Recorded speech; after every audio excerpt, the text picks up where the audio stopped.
Goeiemôre. Vandag is 'n spesifieke nagmaalspreek.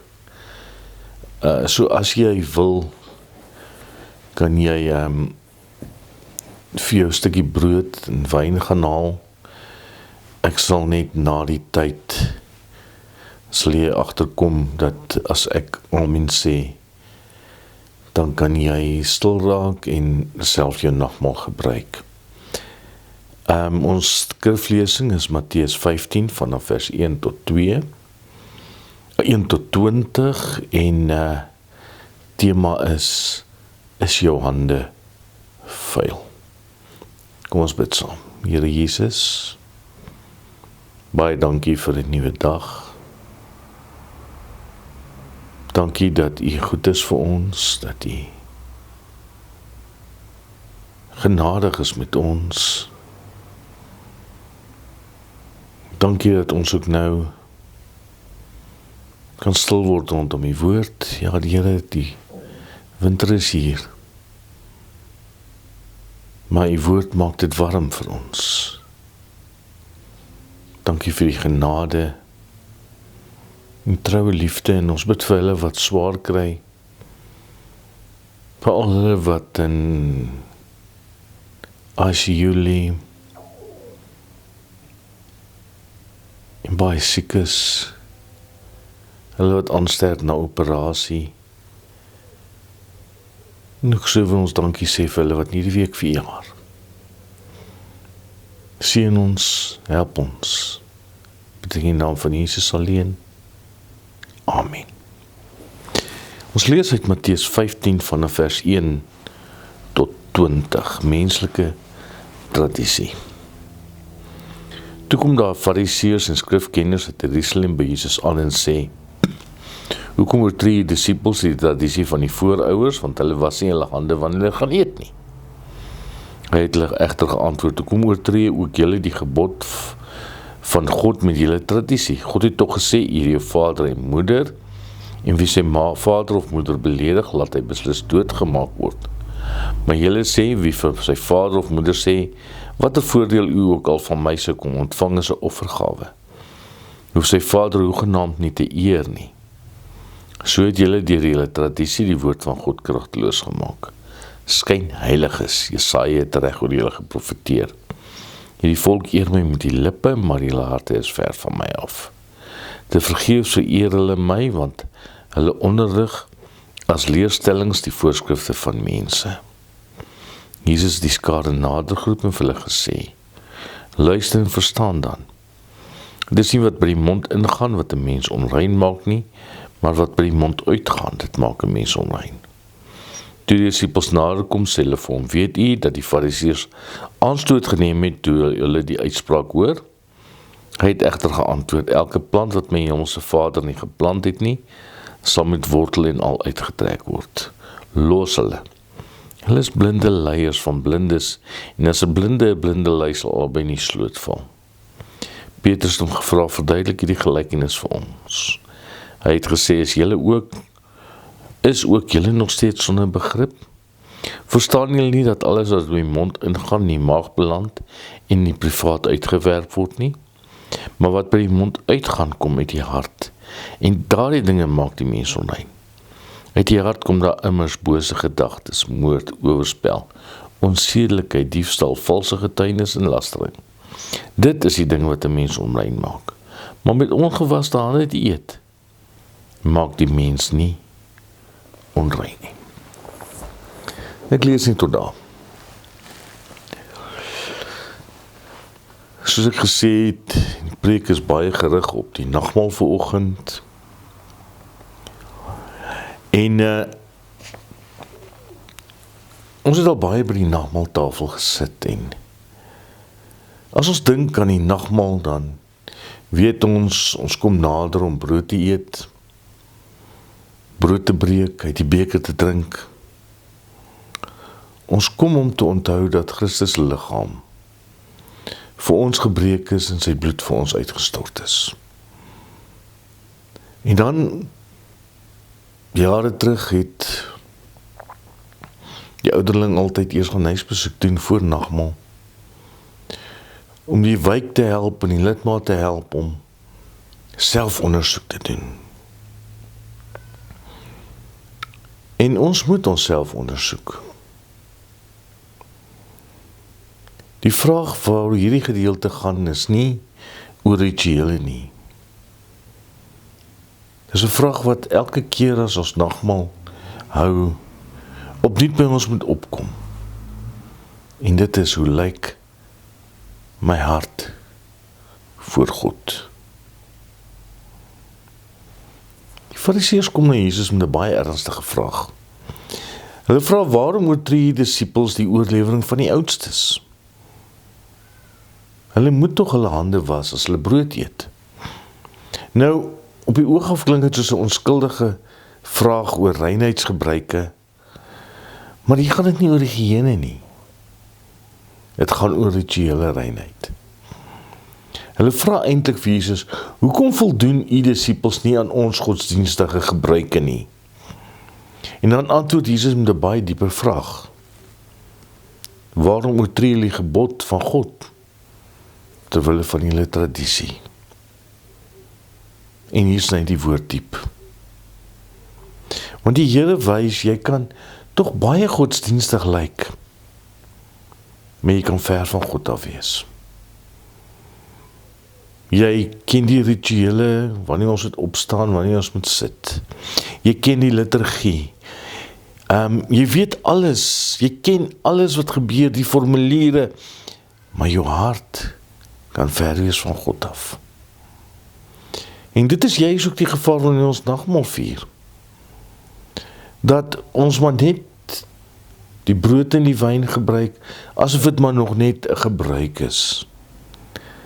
Dat ons brood en wyn kan nuttig, sonder dat ons hart werklik na Christus uitreik. Jesus haal Jesaja aan wat sê, hierdie volk eer my met die lippe, maar hulle harte is ver van my af. En dit is 'n ontstellende woord. Want dit beteken, ons kan mooi bid, ons kan mooi sing, ons kan mooi bely, maar tog innerlik is ons ver van God af. Ons kan selfs met ons mond sê, Here, Here, maar ons hart kan koud wees. Ons kan die nagmaalsformulier hoor, die bekende woorde oor Christus se lyding en sterwe, en tog kan dit net by ons verbygaan. Ja, dit wat heilig is, word maar net 'n gewone tradisie. Hoe maklik word die wonder van die kruis iets wat ons net ken, en nie meer beleef nie. En dit bring ons by die vraag, waar is jou hart? Want wat by die mond uitkom, dit kom uit die hart uit. In die Bybel was die hart die plek van emosies. Die hart was ook nie net emosie nie, maar die sentrum van denke, begeertes, wil, motiewe. En Jesus sê uit die hart kom hierdie bose gedagtes. Met ander woorde, die probleem van sonde lê nie buite ons nie, dit lê binne ons. Ons grootste probleem is nie ons omstandighede nie, nie ander mense nie, nie die wêreld nie. Die probleem waarmee ons vandag sit lê in die eie hart. En dit is hoekom nagmaal nooit 'n fees van selfvoldaanheid mag wees nie. Ons kom nie na die tafel toe as mense wat dink ons is goed genoeg nie. Ons kom as sondaars.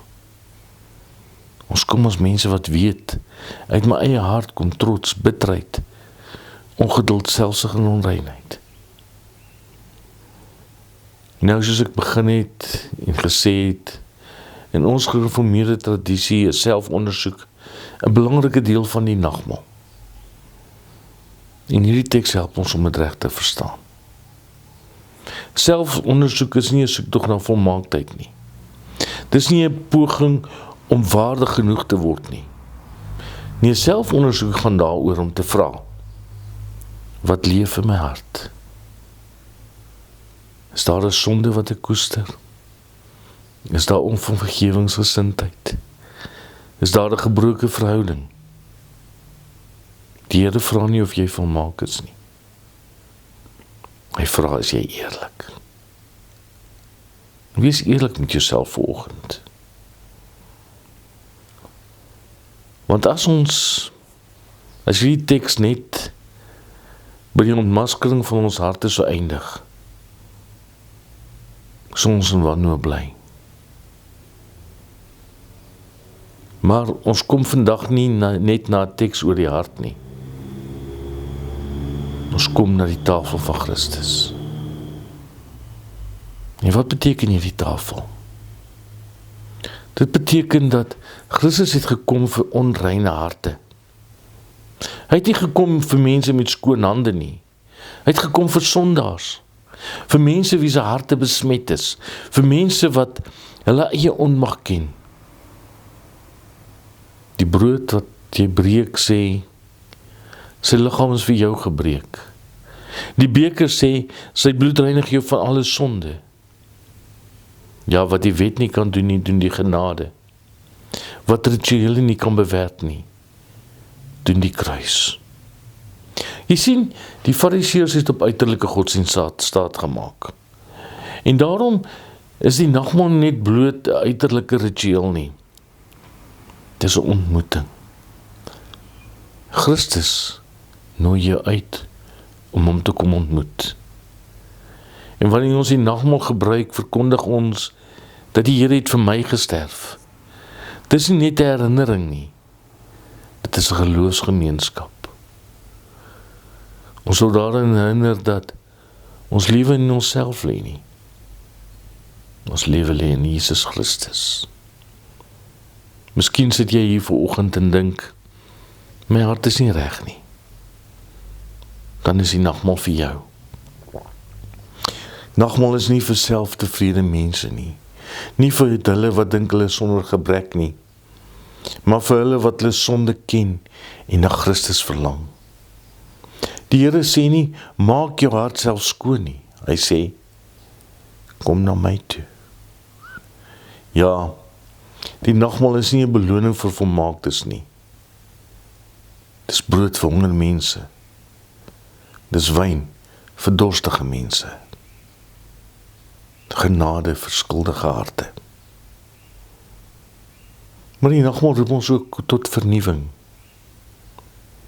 Ons kom nie net om vergewe te word nie. Ons kom om verander te word. Die Here gee nie net vergifnis nie, hy gee 'n nuwe hart. Wanneer jy van hierdie tafel opstaan, vra die Here, hoe praat jy? Hoe leef jy? Hoe behandel jy ander? Want wat uit die mond uitkom, wys wat in die hart leef. Mag die vrug van hierdie tafel wees, sagter woorde, meer liefde, meer nederigheid, diensbaarheid. Kom, gebruik die nagmaal vanoggend, nie met selfvertroue nie, maar met geloof. Nie op grond van jou eie reinheid nie, maar op grond van Christus se reinheid. Nie omdat jou hande skoon is nie, maar omdat jou bloed, omdat sy bloed jou reinig. Nie omdat jou hart volmaak is nie, maar omdat hy jou hart vernuwe. Kom na die tafel van genade. Kom na Christus. Want hier word sondaars gevoed. Hier word gebroke harte herstel. Hier ontmoet die Here jou, sy kind. Amen.